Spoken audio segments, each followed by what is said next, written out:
নমস্কার বন্ধুরা, সুষমা কিচেনে আপনাদের সবাইকে জানাই অনেক অনেক স্বাগত। আশা করছি আপনারা সবাই খুব ভালো আছেন। আজ আমি আপনাদের সাথে একটি দারুণ রেসিপি শেয়ার করতে চলেছি। আজ বানাবো জিভে জল আনা একদম লোভনীয় টক ঝাল মিষ্টি জলপাইয়ের কুচি আচার। ভীষণই সুন্দর। আর এই আচারটা কিন্তু সম্পূর্ণ তেল ছাড়া আমি বানিয়েছি। এখানে একটুকুও তেলের ব্যবহার নেই, অথচ খেতে ভীষণই টেস্টি।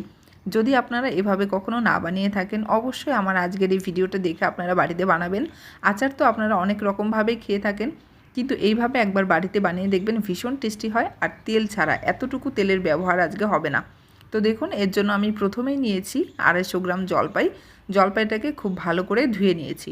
তো প্রথমে আমাদের জলপাইটাকে একদম ভালো করে শুকনো করে মুছে নিতে হবে, যাতে করে এখানে একটুকুও জল লেগে না থাকে।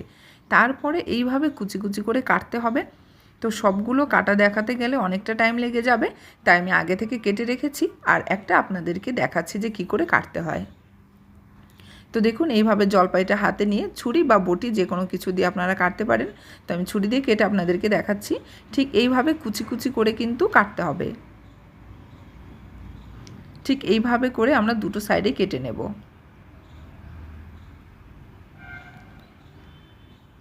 তো দেখুন, যতটা কুচি করা সম্ভব ততটাই কিন্তু করবেন, তাহলে কিন্তু এর ভিতরে একদম মশলা মিষ্টি সবটা কিন্তু খুব সুন্দর ঢুকে যাবে।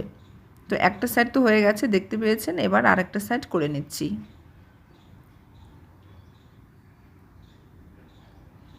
ঠিক এইভাবেই কিন্তু সুন্দর করে কুচি কুচি করে নিতে হবে।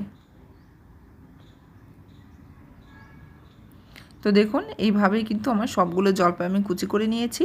আর ভাজা মশলা তৈরি করে নেব। তার জন্য নিয়ে নিয়েছি 1 চামচ ধনে, 1 চামচ মৌরি, 1 চামচ পাঁচফোড়ন আর 1 চামচ জিরে। আর নিয়েছি দুটো তেজপাতা। এই সব কিছু আমি শুকনো খোলায় ভেজে নেব। তো প্রথমে আমি কড়াই বসিয়ে দিয়েছি। কড়াইতে দিয়ে দিলাম দুটো শুকনো লঙ্কা। আর আপনারা যদি আচারে একটু বেশি ঝাল পছন্দ করেন, তাহলে লঙ্কাটা বাড়িয়েও দিতে পারেন। তো এইবারে আমি সমস্ত মশলাগুলো দিয়ে দিচ্ছি। মশলাটা খুব সুন্দর করে লাল লাল করে ভেজে নিতে হবে। আপনারা দেখে বুঝতে পারবেন, কালারটা চেঞ্জ হয়ে যাবে। আর মশলা থেকে যখন পটপট করে আওয়াজ হবে, তাহলেই বুঝে যাবেন যে হয়ে গেছে। তো মশলাটা আমি নামিয়ে নিয়েছি।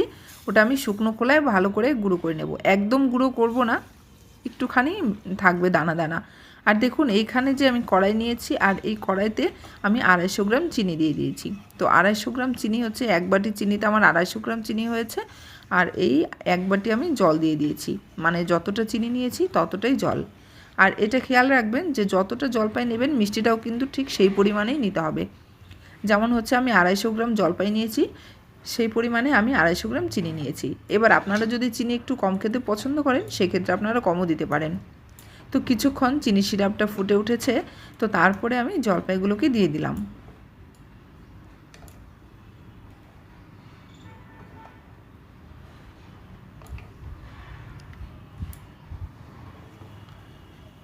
তো দেখুন, 5 মিনিট পরেই কিন্তু আমার জলপাইয়ের কালারটা একদম চেঞ্জ হয়ে গেছে।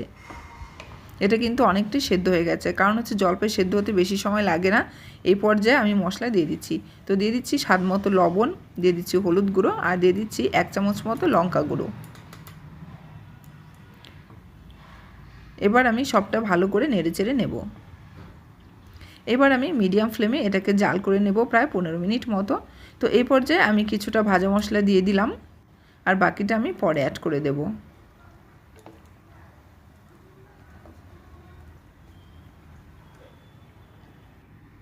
আর এখানে আমি নিয়েছি একটা গন্ধরাজ লেবুর রস। আমি এখানে লেবু দিয়ে দেব। আর আপনারা যদি চান তাহলে ভিনিগার দিয়েও করতে পারেন। তো দেখুন, 10 মিনিট পর আমার জলপাইটা কিন্তু পুরোপুরি সেদ্ধ হয়ে গেছে। আর চিনির সিরাপটা কিন্তু অনেকটাই ঘন হয়ে এসেছে। তো এই পর্যায়ে আমি লেবুর রসটা দিয়ে দিচ্ছি। কিছুটা লেবুর রস রেখে দিলাম, ওটা আমি আবার পরে দিয়ে দেব। আরও 5 মিনিট এভাবে আমি জাল করে নিয়েছি। দেখুন, এই পর্যায়ে কিন্তু ভাজা মশলাটা, মানে বাকি ভাজা মশলাটা আমি দিয়ে দিচ্ছি। আর এখন আচারটা কিন্তু একদম রেডি হয়ে গেছে। এর থেকে বেশি জাল করলে কিন্তু একদম চিনির রসটা কিন্তু একদম শক্ত হয়ে যাবে, মানে বসে যাবে। ঠিক এরকম হালকা একটু রস রস কিন্তু রাখতে হবে।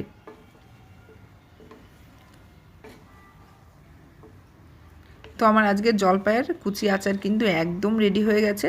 যেটুকু রস আপনারা দেখতে পাচ্ছেন, ঠান্ডা হয়ে গেলে কিন্তু সেটাও থাকবে না। তো দেখুন ঠান্ডা হয়ে গেছে, আমি নামিয়ে নিয়েছি। আর একটা আপনাদেরকে ভেঙে দেখাচ্ছি কতটা সুন্দর হয়েছে। আর এই জলপাইয়ের কুচিগুলোর ভেতরে কিন্তু সম্পূর্ণ নুন, মিষ্টি, মশলা সমস্ত কিন্তু মিশে একেবারে একাকার হয়ে গেছে।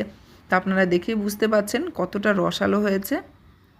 তো যদি কখনো এইভাবে বাড়িতে না বানিয়ে থাকেন, অবশ্যই আমার এই পুরো ভিডিওটা দেখে আপনারা বাড়িতে বানাবেন।